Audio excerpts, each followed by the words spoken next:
From the beautiful Missouri Ozarks, it's PID Radio. Welcome. I'm Derek Gilbert. Hello, I'm Sharon Gilbert, and we are welcoming you to our back bedroom, the podcast studio. Yes, this is our official world headquarters, the back bedroom of the house on the ridge.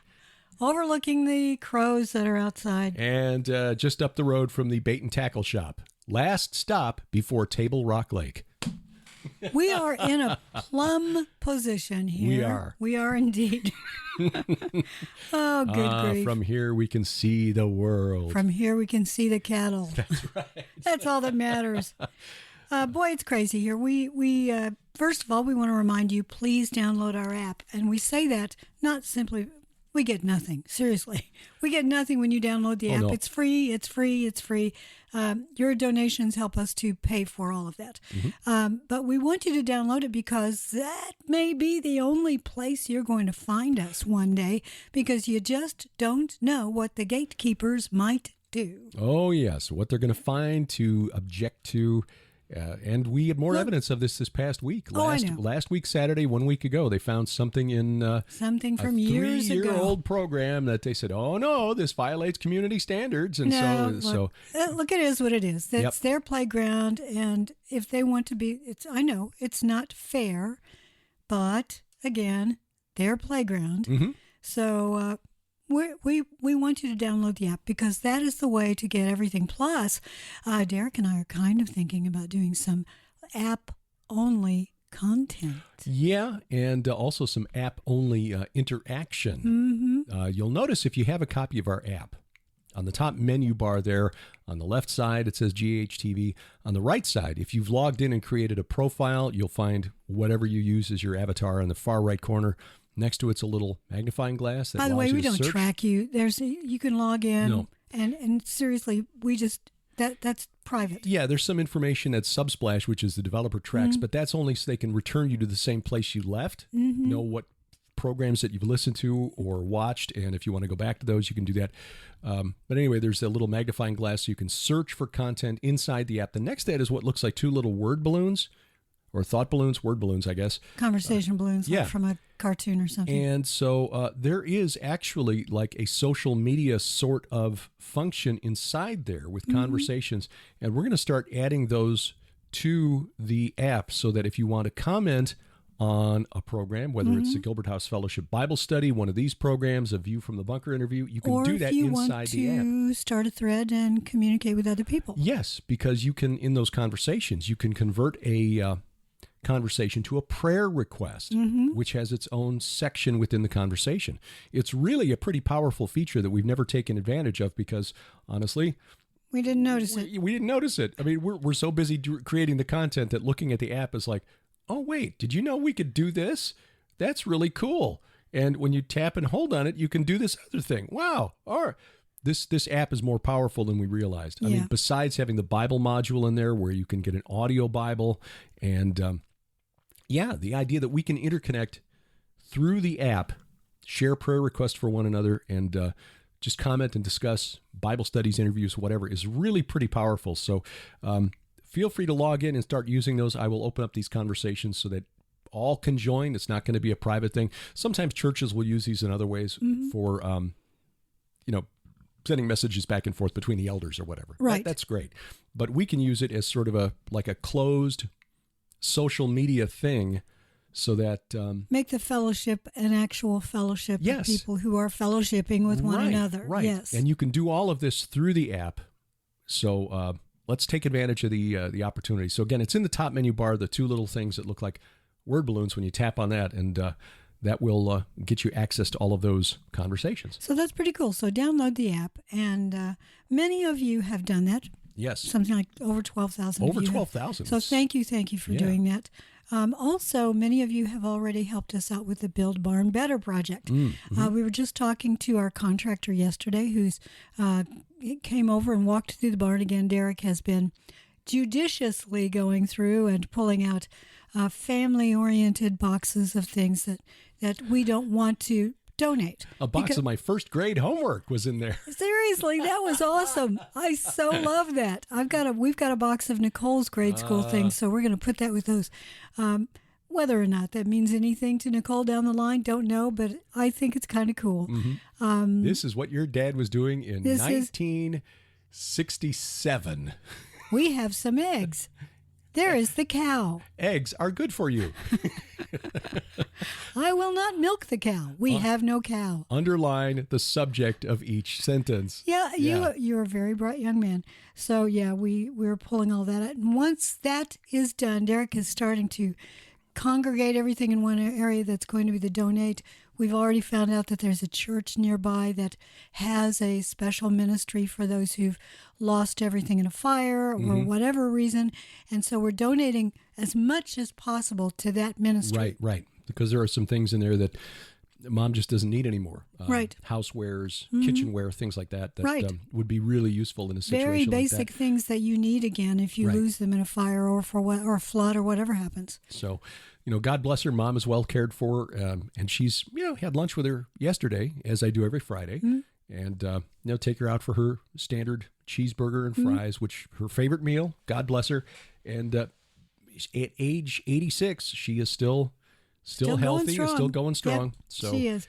So yes, we're in that. And as I said, the contractor was out there, and Derek and he had a conversation about exactly where we need the electrics and things like that, and a special hookup for the HVAC system. Just one power outlet that they will need outside, or power connection that they'll need outside. Right. So we're getting there. We are getting there. Getting to the first action of the first phase. And we want to thank you because you have given us generously from your own hearts and your pocketbooks. Yes. So, and those of you who are praying for us, thank you. And I also want to thank anybody who has been praying for my niece, Liz Abradis. She is going to Uganda with a group that's going to minister in the streets. This is a big deal. Yeah. They're going to be teaching others. They're going to be having a large service that's an evangelical service. So please keep praying for Liz. She is just a firecracker for the Lord. She really is. And this fulfills some prophetic words that were spoken over her some years ago. So yes, thank you very much for all of you who have helped out Liz, and especially those who are praying for her. And please continue to do so, because this is a big deal, and it's a part of the world that's maybe a little bit dangerous. So pray that she is protected and the whole team are protected. Amen. Yes, boy, things to talk about this morning. Well, speaking of the dangerous world, I mean, we got a couple of big issues that will probably dominate the conversation today. Number one is the Bilderberg Group meeting, which is going on as we speak, and also the decision by the Biden administration to authorize the transfer of F-16 fourth-generation fighter jets to Ukraine. Oh, what could possibly go wrong there? I'm sure that Putin is sitting there saying, thermonuclear war. That's I know. Small little. Well, here's the thing. Couple of little side points that I think make a big difference in the light of this news about the F-16s. One is that the Biden administration has just admitted to a clerical error. Oh, yeah. This is really, really convenient. The Pentagon this past week said, well, we overvalued the everything material that we've sent to Ukraine thus far. We actually, in accounting for all of that stuff, we use the replacement cost, which means the cost it will take to replace the arms that we've sent to Ukraine is the value that was placed on it. So what we paid for it. Yeah, we should have used what we paid for it at the time we bought the stuff rather than the new higher inflated price, which means suddenly we've got it's $3 billion. It's $3 billion less than we thought, which means we can send Ukraine another $3 billion worth of stuff without having to go to Congress to ask for the authorization. Okay, here's my question. The $3 billion worth of stuff, are you valuing that at the replacement cost or what it's costing us now? Look, if you're going to give away something, you have to price it at the replacement cost, because if you are a military operation, you need that stuff. Right. I know when I was in sales, I know that was always a debate.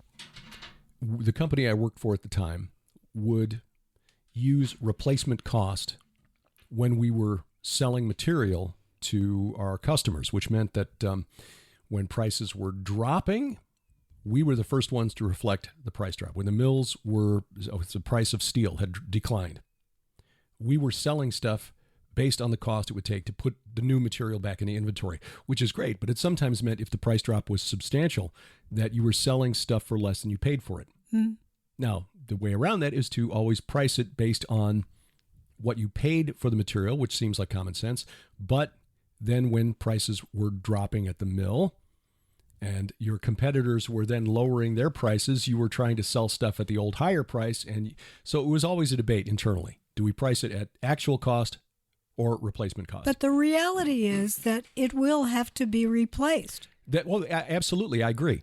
That's how that you was have part to of the value debate. it in the books. Right. That was the debate. No, I get that. When we're running a business. Now, the United States government is of the opinion that it doesn't really matter. We just, print more money. And so this is just an accounting trick. I agree. It's stupid. But it's an accounting trick used to justify just sending more stuff to Ukraine without having to ask Congress for the authorization. That's all this is. Now, the F-16s, the Biden administration has said not that the United States will directly send planes to Ukraine, but indirectly. Those countries that have F-16s that we have sold to them or placed there for military defense purposes, feel free to give those to Ukraine. So, let's say that happens. They have to be armed with missiles. They have to have pilots. They have to have pilots. Who's going to train them and who's providing the material that has to go along with them? Right. Yeah, there's a lot of work that goes into this, because not only do you have to train Ukrainian pilots on new systems, you presumably have to rewrite software, write instruction manuals or whatever in Ukrainian, because you can't assume that the pilots read and speak English. So there's a lot that goes into this. This is not the kind of thing, first of all, that's going to happen overnight. So for anyone to think this is a game changer, no, it's going to be quite some time before those things ever get to the battlefield. And Sharon's hand goes up, because if they do go on the battlefield relatively quickly, they will be flown by someone who already knows the system. Yes. Yes, indeed. Now, mind you, months ago, it was like 2-3 months ago, Zelensky was in the UK and had a photo op with Ukrainian soldiers, pilots, who were there in Britain training on British planes. Yeah. But then later it was like, okay, Rishi Sunak is considering training pilots from Ukraine. Excuse me, wasn't there a photo op with Zelensky and his pilots? Yeah, I don't know. I mean, because UK doesn't fly the F-16. They've got their own the Tornado? Typhoons. They're Typhoons. But the UK doesn't have any Typhoons to spare. So what are they training them on? I think they've been training them on F-16s. Could be. Because we've got bases over there. This seems to me like just layers of legal, plausible deniability. Look, we didn't train. Don't shoot that nuclear missile at us, Mr. Putin. We didn't train that hypersonic missile, or the hypersonic missile, or that Poseidon underwater nuclear drone. Look, the Russians aren't stupid. They're looking at this and saying, okay, yeah, all right. It's for some reason these Ivy League giant brains who run the United States government think that this is somehow going to fool the Russians, and hey, you had no right to shoot down our plane or hit our aircraft carrier with a hypersonic missile because we weren't the ones flying the plane. Yeah, we trained the guys and gave them the plane and gave them the missiles and gave them the software and used the guidance systems and our missiles. And it was our Patriot missiles that shot down your missiles that were trying to take out our missiles. But we didn't do it. Now, mind you, there are times when I'm sitting here watching Derek and I wish we were on video. Now, I don't want to have to put on makeup just to do a video. Most of the time I do not wear makeup. Isn't that right? I just don't. The only time I put it on is when I have to be on camera or we're going someplace. because frankly, I just don't like wearing makeup. I don't blame you. But I wish you could see Derek's animated face and those eyebrows going to town as he's making these points. But another point to make is the Biden administration is in a tug of war with the Republican-led House over the budget. See, the ceiling we have raised the debt ceiling, I don't know, 90 times or something 78 ridiculous? times. Okay. 78 times in the history of the country. Tickety-2 times since 1960s. Yes. I'd have to look at that. 78 times, period. Yeah. I don't know when they started raising the debt ceiling. A long time. Many times. Too many times. It's just a kick the can down the road. Imagine that you have a credit card that you've maxed out. But you need to buy more stuff. Yeah. So you ask the credit card company, can you raise my limit? And they do. Yeah. Again. And again. The country has been asking the credit card company to raise the limit again and again. And at some point, somebody's got to say no. And that's what Kevin McCarthy and the Republicans are trying to do. They're not wanting to say, look, we don't want to raise the limit, period. But the They're saying we'll raise the limit if you'll agree to cut spending in certain areas. Yes, but here's the thing.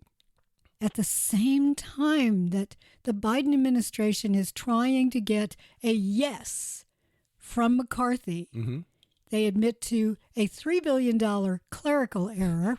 And they authorize the F-16s. Right. Well, again. Is this not the worst bargaining tactic in the world? We're not giving them F-16s. We're saying that the Netherlands can give them F-16s. No, but like I say, it and means Lockheed that there Martin have gets to be sell things. More F-16s. Here's the thing. 4,600 F-16s were made. That's how many exist. Right. From what I've been able to find. I think the U.S. has 800 of them. The rest of them? 2,800, I think. Whatever it is. No, you're right. I think it's 800. we have 800. Right. And that means that 2,800, is it 2,800 plus 18? No, 4,600 minus 800 is 3,800. I think that's right. I looked this up the other day and I forgot. But that means the rest of them are in the rest of the world. Right. And probably NATO countries. Although I think it's F-15s that Turkey was trying to get. But these F-16s, they are workhorse planes. And that's why Ukraine wants them. Now, here's the other side of this problem. Oop, just dropped my glasses. Here's the other side of this problem. If F-16s start flying in Ukraine, at what point do they fly into Russia? Well, that's the big question. Because that would certainly constitute an escalation of the war. And Moscow has basically said, don't do that. Yeah, well, here you are. You're in a dogfight or some sort of an air fight with another plane. And they lure you across the border. Yeah. Yeah, it would be, this is problematic in that regard. And Tom Cruise is not going to help here. No. But of course, he flew an F-18 back in the day anyway. So, but yeah, the imaginary one. United States, Belgium, Denmark, Netherlands, Norway, Greece, Poland, Portugal, Romania, Turkey has the F-16. No. The F-35 is the one that the Turks that's the one they want. That's it. Bahrain, Egypt, Israel has the F-16. I knew they had them, and they actually rewrote the software. Iraq, they made Jordan, it better. Yeah, they did. I've heard from people in the military that every time the U.S. Air Force trains with the Israelis on the F-16s, the Israeli F-16s win 9 out of 10 times because their software is better. The UAE, Morocco, Indonesia, Pakistan, Singapore, South Korea, Taiwan, Thailand, Chile, Venezuela. Oh, Venezuela, that's bad. Yeah. Chile, that's bad. Bulgaria is negotiating to buy 8 or 9. And Ukraine has expressed interest in the F-16. Yeah. Well, here's the other thing that's going on right now, not to mention the fact that China is trying to make inroads into South America. The Arab Summit in fact, they may still be meeting in Jeddah. Yes. Zelensky spoke there. That was Zelensky's Jewish. That's really interesting, especially because the highlight of the Arab summit was Bashar al-Assad showing up as sort of like a prodigal son returning home. Who works closely with Russia. Yeah. Russians have a base in the northwest of the country, which has been the one region that has remained loyal to the Assad family. So what did Zelensky hope to accomplish? I don't know. They listened to him politely. There are videos of him descending the plane and being glad-handed by Mohammed bin Salman and all of them. Yeah, not sure. I really don't know. Other than maybe they hope to sell, get rebuilding contracts. I don't know. Because BlackRock has had a senior executive over in Ukraine talking about how we need to, begin the process of building Ukraine. No, I think I would wait on that. They need to finish fighting first. That needs to be the deal. But yeah, Assad is back in the fold as a member of the Arab League. They basically have admitted now, all of the Gulf allies of the United States, Saudi Arabia, the UAE, that this whole 12-year rebellion in Syria is ended. Syria has, with the help of Russia and Iran, regained control over most of the country. The one area they don't control is the Kurdish northeast and the area around Deir ez-Zor, which is the oil-rich region in Syria that's still controlled by about 1,000 U.S. soldiers. I think we got 900. I'm not sure if they're Marines or U.S. Army, but we've got soldiers, boots on the ground, that have been in Syria for years, just very quietly controlling a piece of. We have invaded Syria. We've had quite a number of proxy wars going on in that region. Yeah. So when our soldiers come home from Syria, who knows? When will they come home? We don't know. But they're there now and have been there for a while. But it's clear that the Arab nations that we had partnered with to try to drive Assad from power, they've kind of given up and said, forget it, this is over, come back in. Bottom line, there are a lot of vain things being imagined by tribes all over the world, and the spirits behind these individuals and groups. It is the Red Wing saga on steroids. I could never write what actually takes place because some of it is just so distasteful. But as you said earlier, the Bilderberg meeting has been ongoing. It's probably closed by now. But my question is, we've got organizations like a number of universities, a couple of reporters, staff writer from The Atlantic, for instance. OpenAI is there. But why is Stacey Abrams there? That's a really good question. I skipped over her name when I read through the list. It's the very first name on the list. It is, and I somehow missed it. I was looking at other names like, the CEO of OpenAI, Sam Altman. Joseph Borrell, who's the vice president and the foreign minister of the European Commission. Albert Bourla, chairman of Pfizer. He's there.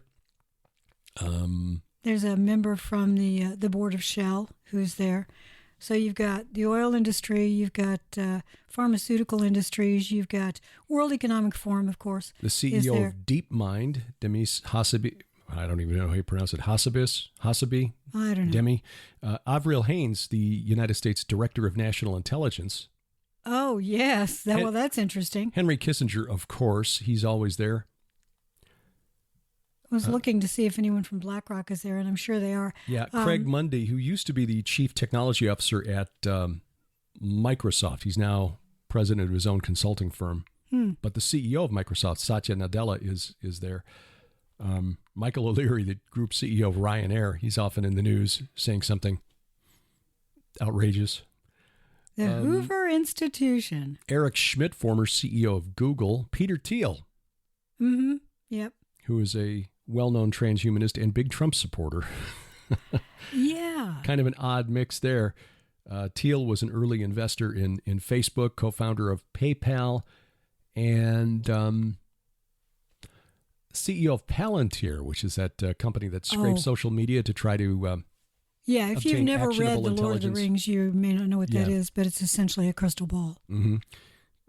Teal is also one who was taking transfusions of blood from younger kids because he wants to try to live forever. He is a transhumanist. So. Hey, there's a guy from Titan Cement Group. Titan. He's the treasurer for the Bilderberg meetings. But oftentimes... The Titan Group is the treasurer. You gotta love that. Interesting. Is it Nabu? Is that his name? Well, don't know. Stacey Abrams is very interesting, though, because often we started noticing back in the 90s that young up-and-coming politicians who were invited to Bilderberg often then wound up running for a big office, like winning. presidency. Yeah, Bill Clinton, Tony Blair, Tom a number of others. Tugendhat. Yeah, Remember, he was trying to become the prime minister, and I kind of liked him. Right. And he's at the Bilderbergs. Tory MP from the United Kingdom. Yeah. So, this is a group that it gets together to discuss how they can run our lives for the year. There have been a lot of talks about how the Bilderbergs, secretly control things behind the scenes. Oh, I don't think they do. I think because they're a red all herring. They're all exactly right. They're too high profile. I mean, these are people who can't go to the for a coffee without having press follow them. So there are a good half a dozen journalists on this group, and they always have journalists and anchors from TV shows, like Peter Jennings, I think, went. Favorable, yeah. In this case, Ann Applebaum from The Atlantic. She's a progressive journalist and commentator. But I think it's to have these slow leaks that make it seem like the secret group is the one that you need to zone in on for your conspiracy hat wearing crowd. But look, I think that they are. I think that they're just a distraction. Oh, the president of the World Economic Forum. Brenda is there. Yeah. I think, again, this I think is a red herring, and yeah, there's something else going on that we have no idea about. Spiritually speaking, the spirits don't generally, say, hey, the council, the infernal council had a meeting, and they invited this person and that person. They made these decisions about how your lives are going to be ruined in the near future. And oh, by the way, here's an AI drawing of what it's going to look like in 2050. Oh, it looks like Blade Runner. Yeah. Seriously, there was an AI drawing of Great Britain in 2050, and it looked like a scene from Blade Runner. Interesting. Yeah. Interesting. Well. Yeah, today is the last day of the Bilderberg meeting, by the way, in Lisbon, Portugal. No. So just a weekend conference. Just a weekend. Yeah. Yes, Look, it only takes us a 3-day weekend to decide how to run the world for the next year. Yeah. It's sort of like in ancient Mesopotamia, when all the gods of the cities of Mesopotamia would travel to Nippur, to the temple of the Enlil, who was the chief god, the father god of Mesopotamia, to determine the fates of the land for the coming year. Yes. This is it's kind of exactly what the Bilderberg like Group that. is. It's exactly like, and these human beings, I would venture to say that not one of them is aware that they're being used. Probably not. There may be a few in there who understand that they're playing for the dark side, but I don't know. I think most of them honestly think that they are they are called to this mission to help create a heaven on earth. I say pray for these individuals. Well, total left turn. Should we take a break? Yes, let's do that. We're going to take a turn to the left. Oh, just metaphorical, not political. No. Okay, good. We don't go to the left politically.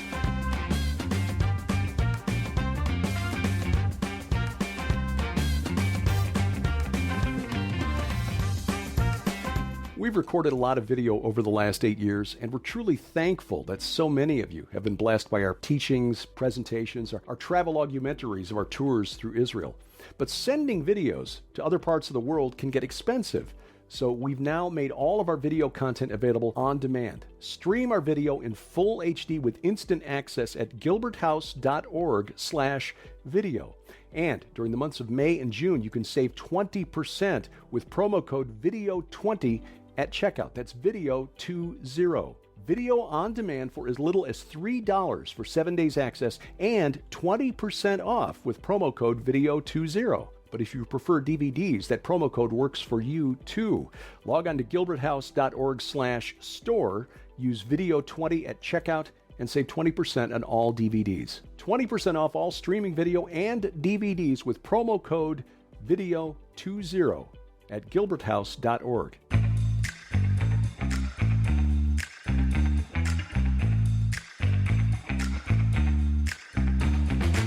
Welcome back to PID Radio. I'm Derek Gilbert. I am Sharon Gilbert, and boy, we just want to thank you again for all of your help and all of your prayers. And we delight in the fact that we get to spend every day, trying our best to serve the Lord. We don't really do a great job every day. Mm-hmm. Some days are better than others, but we're doing our best. So thank you for all of those prayers. The left turn. Yes. Is into Dolman territory. Oh. Oh, yeah.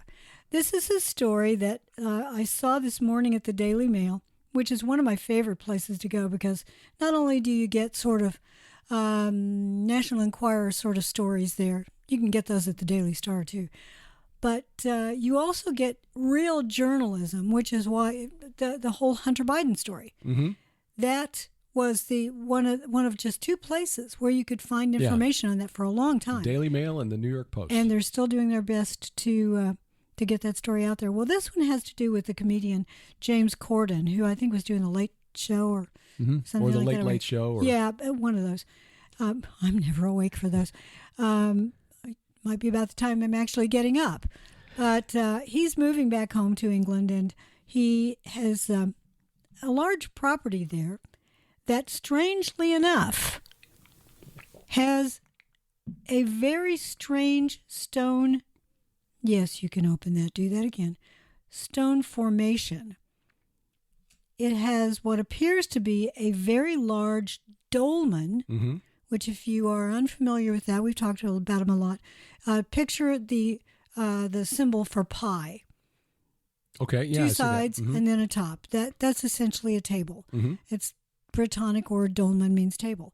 So they're made from very big, heavy stones, and around this is are a collection of other stones that appear to be formed in some sort of a circular shape, a hinge shape, but this didn't originate there.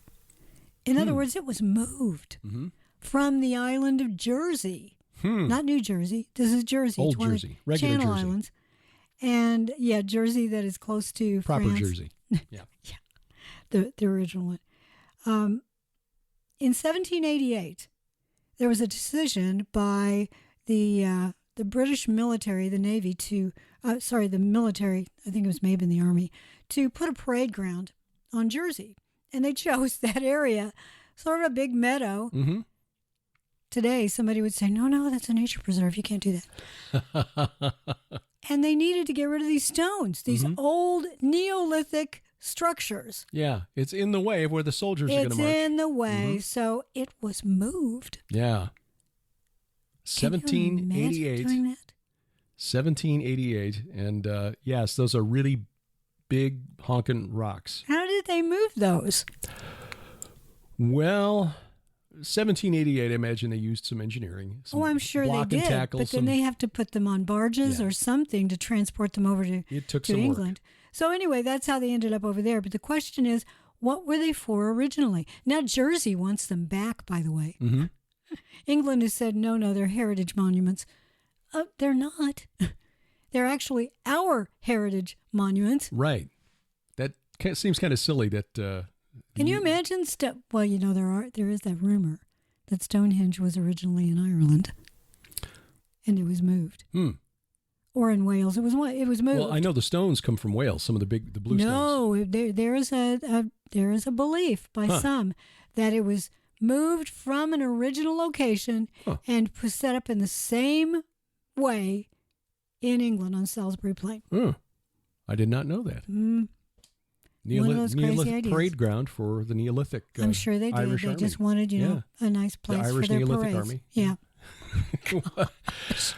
But yeah, there's a lot of work involved there. It seems kind of silly that this is the only place we can have the parade ground, and these stones just happen to be right in the middle of it. So, no, it seems to me like somebody had a nice estate back in England. It's like this would be the perfect lawn ornament. like a folly. Yeah. Yeah. Like those garden follies. Yeah. They put up something that looks super old, but it's actually not.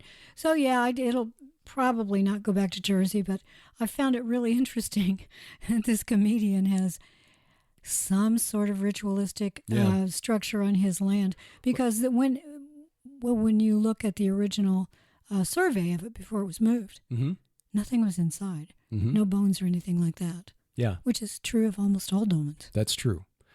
Now, it's not clear as to whether that's because they were never used for burials or because they've just been robbed out, because most of these dolmens been sitting where they sit for at least 4,000 years, some even longer. Sit in the place where you sit. And face north. Yeah. They usually are. But the Shamir dolmen that we visited in Israel, they actually did find 3 sets of human remains that have been buried in there. That's a rare find. Yeah. Now, the question is, and this is unknown, were they buried at the time the dolmen was built, or was it reused as a burial chamber later? The dolmen found by Dr. Stephen Collins at the site of Tal el Hammam, which is, we agree with him that this is the site of ancient Sodom, was sort of concealed. You couldn't really see it because of underbrush and growth. And it does not appear to have been robbed out at all and was not used for burial purposes. There were individual bones and things that were inside that were apparently left as offerings to the ancestors, to the dead, over the course of its use, which spanned a couple thousand years by their reckoning, based on the type of pottery, the changing types of pottery inside the dolmen. Their theory is that they were used as a sky burial. You'd put the body of your deceased on top of the dolmen, bones picked clean by scavengers, birds mostly. Then you take the bones and you deposit them in shaft graves, which they found in the vicinity of Tal el Hammam. But bear in mind, that's a long ways away from Neolithic England, so right. And the Isle of Jersey. So we don't know if they were used the same way. I think they were probably used ritualistically, the way that the tombs of the giants on Sardinia are, for some sort of communication with the dead / demons. They're speaking of the dead. To Corden's credit, though, he is working with the Isle of Jersey and says, look, you're welcome to have them back, and if we can't move them, you can take a 3D scans and either recreate a 3D model of it or create a 3D virtual model that you can display. Yes, well, good for him. However, it's not in his hands. True. It's the heritage people That's there right. in England. It's a scheduled site. So, speaking of the dead. Yes. I discovered this morning, you and I are doing research for a book that we hope to come out this year. We get involved in a lot of things, and sadly, that we call The Gates of Hell. And it has to do with rituals performed for the ancestors, the idea of the afterlife in the ancient mind. And one way to figure that out is to go to island nations or tribal nations that are still practicing the same things that their ancestors did. As look at, and it's one reason I think that Judd Burton studied anthropology, so he could take a look at these.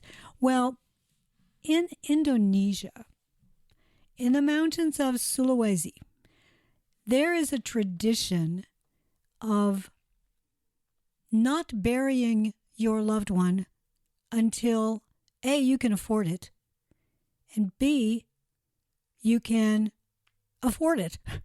In other words, you are saving up because the richer the funeral, the more high status you and your dead ancestor are. For instance, a young man looking to get married might take a look at grandpa in that family and think, he's going to kick off soon. I can't afford that, because he would be responsible for making a big deal. You have to sacrifice buffaloes and pigs.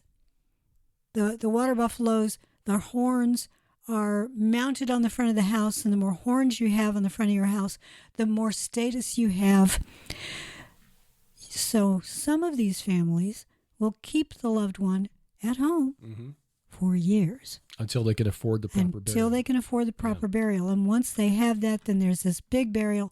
And the loved one, in some cases, is either put into a cave or into an elaborate coffin that's hung on the side of the mountain. And then there's a little hut that's like a little balcony that is constructed. And effigies of the loved ones are placed as if they're watching over you. Well, that's a very old practice. It's a very strange practice. Very strange, but and not... they would periodically take them out. Oh, yeah. Clean them up, dress them again, walk them around, pray, dance with them, and then put them back in.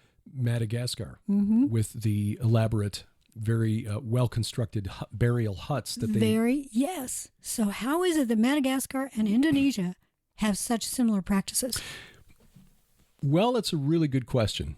I would say there's the same spiritual source behind it. So would I. Yeah. The reason I say this is a very old practice, you go back and look at the phenomenon of the Jericho skulls, which we saw a couple of at the Archaeology Museum in Amman, Jordan. They would take the skulls of their deceased ancestors.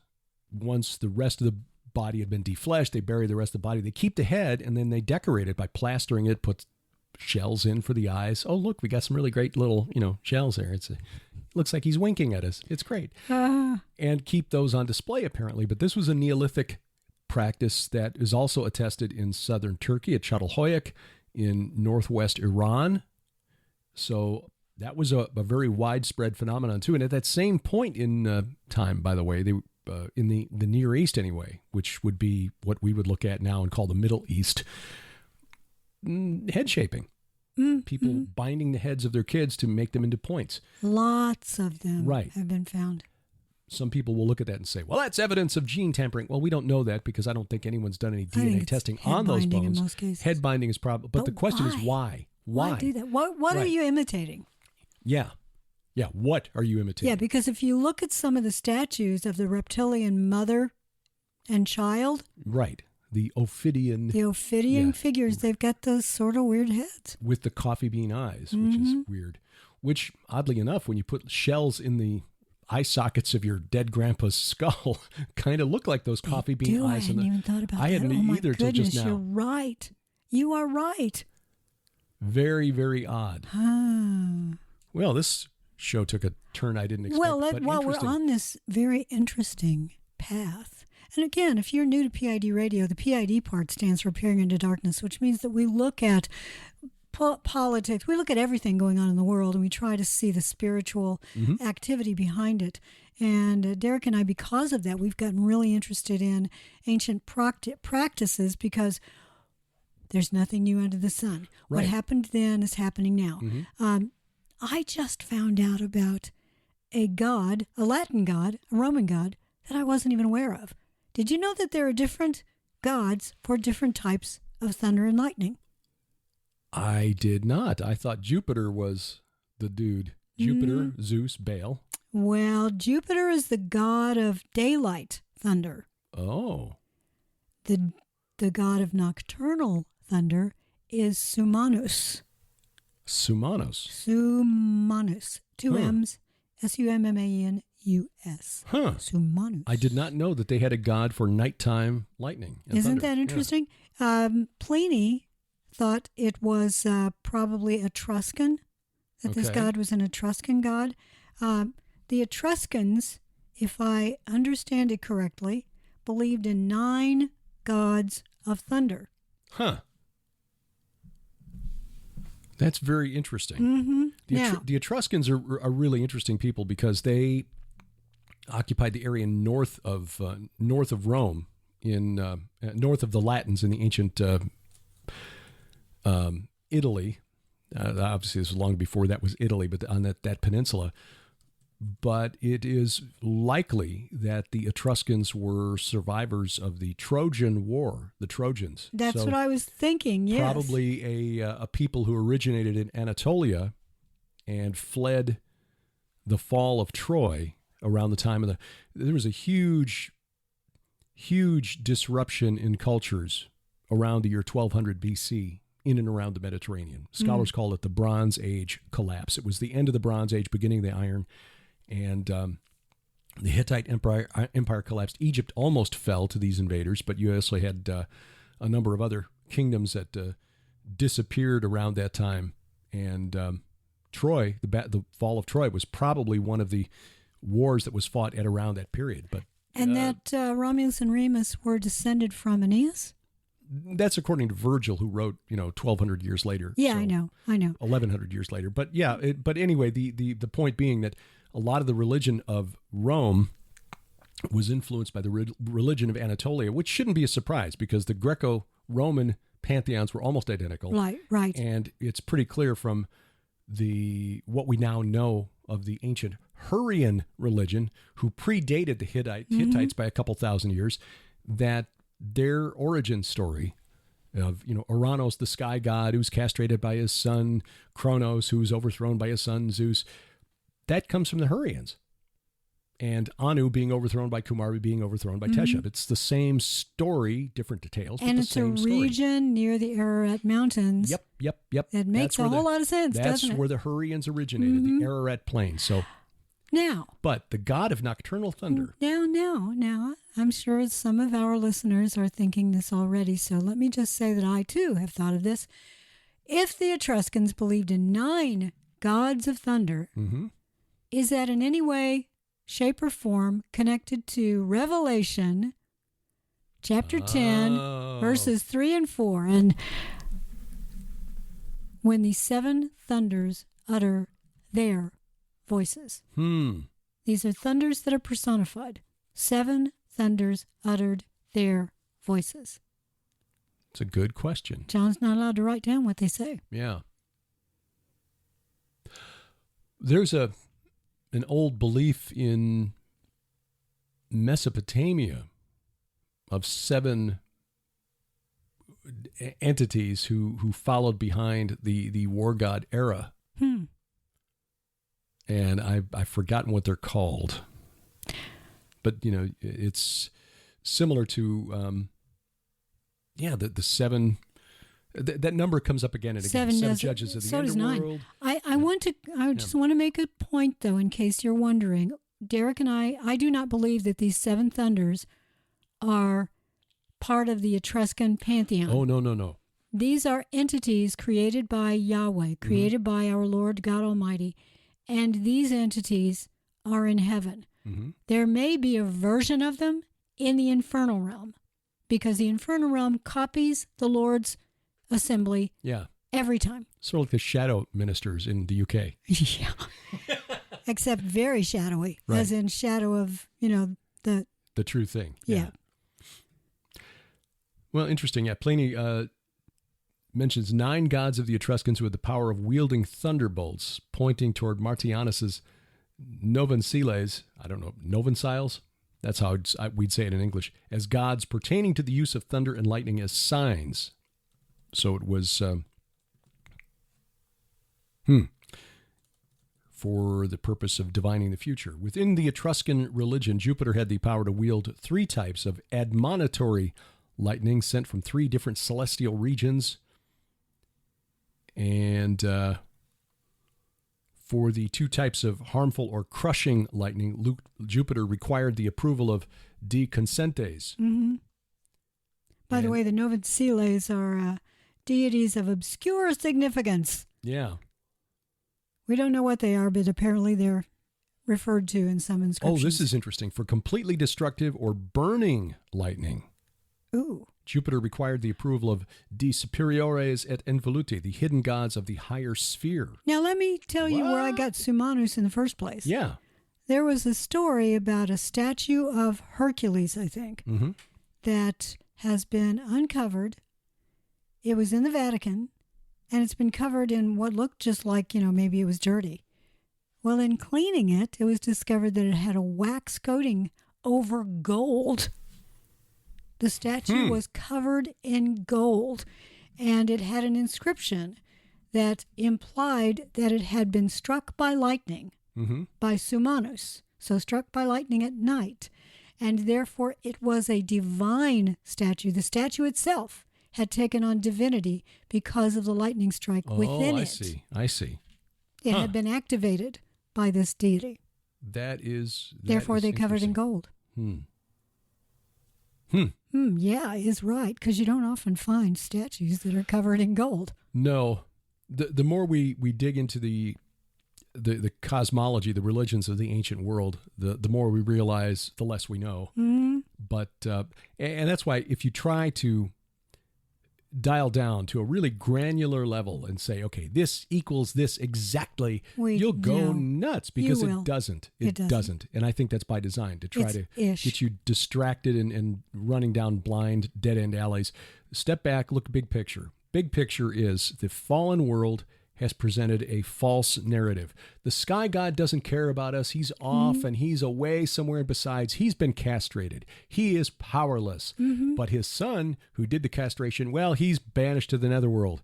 Well, yeah, those would be equated to the Titans or the Watchers of the book of 1 Enoch, the sons of God from Genesis chapter 6, who Peter and Jude both place in chains in gloomy darkness, Peter specifically putting them in Tartarus. So that's the real story. The fake news version is to explain why those powerful gods who once walked the earth, the Titans, or as the Hurrians called them, the former gods, are no longer here. But these other ones are with us. They're ruled by the storm god, who Jesus identified in Matthew 12, verses 22 through 26 as Satan. So Satan is Baal, is Jupiter, is Zeus. There you got it. Is Thor, which is too bad because Thor is pretty funny in the movies. If only the real Thor were. He is not. He is a deity that is a rebel, and he hates our creator. Yeah. He hates his creator. I mean, how foolish can you be to think that you can eventually unseat Yahweh? I need to read Milton, and you keep reminding me of that. Gently, I will say, gently. But you're right, because when I hit something like this, I realize, okay, trust me, when you read it, you'll Milton. Go, why didn't I read this years ago? Yeah. But I think that's it. They somehow see themselves as entitled. And we get a little glimpse of that in the parable of the prodigal son. When the prodigal son returns covered with pig droppings and stinking to high heaven, having wasted his entire inheritance, the father welcomes him back, and the older brother says, what? They're looking at us as these weak, stupid... The fallen realm. The fallen realm looks at us as these weak, stupid, little, barely sentient things that God is somehow favoring. And it is just so unfair that God is giving them dominion. And as Paul wrote, do you not know we will judge the angels? Yes. Like, again, you just can imagine that some of those guys saying, what? I know. So, well, I know. We could talk and talk and talk about that. So if you find that topic interesting, you might want to take a look at our book, Giants, Gods, and Dragons. Yeah. We get into that veneration. We also get into it in your book on Saturn. Yeah. The second coming of Saturn dives into this entity who led that rebellion and what role he'll play in the end times.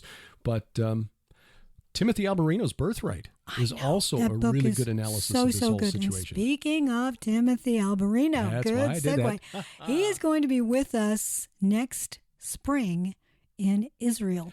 For all of his travels around the world? Oh, no, Tim he's going to take time out. He's never been to Israel. Wow. Can you imagine that? So he and Jasmine are going to be with us. Jasmine is delightful. She is. Tim is just sort of along for the ride, but it's really Jasmine that you want to hang out with. Oh, yeah, she's a lot of fun. Coolest ever. Yeah. And they will be our special guests when we're in Israel from March 31st through April 9th of 2024. There's an optional 3-day extension to Jordan, which you do want to take because that will take us over to Mount Nebo. You'll see what Moses saw when he got his only look at the Promised Land, and we'll explain why that mountain, Mount Nebo, it was referred to by God as this mountain of the travelers. Yes, indeed. And we will show you where the Valley of the Shadow of Death is. In fact, we'll be hanging out there. Yep. We have asked to add a site to the tour that we've not had on our tours before, but we scouted it out during our pre-tour expedition this year, and that is the Shamir Dolman Field overlooking the Hula Valley, which is the valley through which the Jordan River runs between Mount Hermon and the Sea of Galilee. And this dolmen at the center of this field, 400 dolmens in this dolmen field, but at the center of the field is one with a 50-ton capstone. So, and the only dolmen that's been discovered, there may be one other now. I don't think the paper's been published on it yet, but at the time it was discovered 10 years ago, the petroglyphs on the underside, the only dolmen north of Yemen that had any inscriptions on the inside, which makes it really unique, really important. And they are there. We saw them. Mm-hmm. Kind of It's hard incredible. to find, but you can see them. Yeah. Yeah, it is really, really incredible. And once you understand why our Lord spent so much time there in his ministry on earth and the promises that he gives us in Psalm 23, that makes that place really, really, really important. So, yeah, plan to go with us. You can go to gilberthouse.org/travel, get all the information there. Mm-hmm. And while you're at gilberthouse.org, download that app at /app and go to the store. Guess what? It's /store. This month, as you heard in our break during the middle, 20% off on all video streaming and DVD. Take advantage of that with promo code VIDEO20. VIDEO20 saves 20% on all of our video, both streaming and DVD. You know, speaking of the Valley of the Shadow of Death, you and I are going to be talking about that at His Call Ministries. Oh, I'm glad you remembered. In just about, 2 weeks. Yep. We'll be in Sparta, Missouri, or just outside Sparta at the beautiful Finley River Ranch. For His Call Ministries, we will be there for the entire weekend, teaching Friday night, Saturday, and Sunday morning. And that will be the focus of our discussion, as we will share video and images, pictures from our tour to Israel, including this Shamir Dolman, explaining why that is important. The Valley of the Shadow of Death is not just a figure of speech, it's a literal place. Right. And Jesus pointed to it with where he based his ministry. The north end of that valley, where he declared his divinity, the south end, where he got baptized and based his ministry. That is key, and we will go through all of that during that weekend. So for more information, go to hiscallministries.com, hiscallministries.com. We've got links to all of our upcoming tours at all of our upcoming events, I should say. Including the one in Ohio. Oh, yes. The yes. Calendar link in our menu bar at gilberthouse.org, also in the right-hand column at the website. The Go Therefore Conference, July 28th and 29th. Whoa, what a lineup. I mean, not just Dr. Mike Spalding and L.A. Marzulli, but also Michael Lake and Dr. Sherry Tenpenny, David Heavener, Randy Conway, Vicki Joy Anderson, Nathan Branham, Pastor David Casper Paxton, McLeod. Kenny C. Yes. Casper McLeod, Tom Dunn, Coach Dave, Dr. Gregory Reed. Look, Tom Dunn, Vicki Joy Anderson, Greg Reed, if you have issues with the spirit realm, or if your children or grandchildren are going through this, you need to talk to them. So come and join us. Yes, this will be a wonderful weekend, and we pray that we see you there. You get information and register at GoThereforeConference.com, GoThereforeConference.com. And boy, that is just going to be a wonderful weekend of fellowship. I mean, incredible. And so many people who are going to be there really do deal with these issues. Mike Lake does, Ellie Marzulli does. Yes. David Heavener does. Yeah. There will be a lot of ministry taking place that weekend at the Harvest Revival Center. This is in Brookville, Ohio. Brookville, not Brookline, which does not exist. Don't even say line anymore. Just say Brookville, Ohio. Northwest side of Dayton. So, yeah, you can fly in if you want to, and then, rent a car or just drive if you're nearby. Yeah. And I think that's probably it. We've got an interview coming up in a few minutes. So Right. Join us tomorrow for our Gilbert House Fellowship Bible study as we continue through the life and times of David. And I like tomorrow that. evening, That's a book title. Yeah, probably has been. Yeah, probably. And tomorrow night, the View from the Bunker program is Iron and Myth. Oh. Iron and Myth number, I forget if it's 16 or 17. Oh, that's wonderful. We talk about powers, principalities, thrones, and dominions, the New Testament terms for supernatural entities. And as we try to figure out the hierarchy of the spirit realm, we basically conclude, we don't know. We don't know. But it's a great discussion, so you don't want to miss that. Yeah, that's tomorrow night on VFTB.net. Until next time, I'm Derek Gilbert. I am Sharon Gilbert. Bye-bye, everybody. PID Radio is an outreach of Gilbert House Ministries, released under Creative Commons Attribution, Non-Commercial, No Derivatives 4.0 International License. Follow us online, PIDradio.com, Twitter @PIDradio, or by downloading our free app, PIDradio.com/app or GilbertHouse.org/app. Join us each week for our Bible study, the Gilbert House Fellowship.